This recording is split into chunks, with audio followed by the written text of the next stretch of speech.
Get your free copy of the complete tutorial at www.teachucomp.com/free.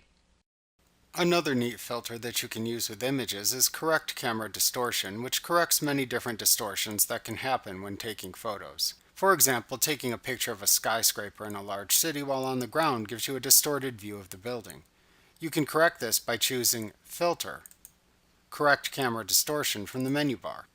In the Correct Camera Distortion dialog box, check the Preview checkbox so you can see the results as you make changes. The Show Grid checkbox at the bottom of the window lets you display or hide the grid lines.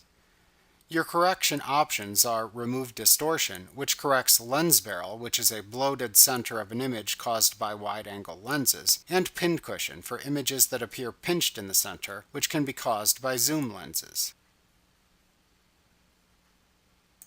The Vignette and Amount adjusts the lightening or darkening around edges of photos caused by poor lens shading. A low or midpoint value affects more of the image. The Vertical Perspective slider corrects distorted vertical perspectives from a tilted camera. The Horizontal Perspective slider corrects distorted horizontal perspectives from a tilted camera. The Angle slider corrects distortion caused by tilting the camera. This lets you rotate the image. The Edge Extension slider fits your image to scale after correcting perspective.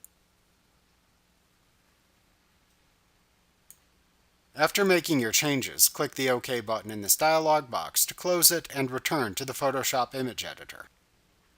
Like what you see? Pick up your free copy of the complete tutorial at www.teachucomp.com/free.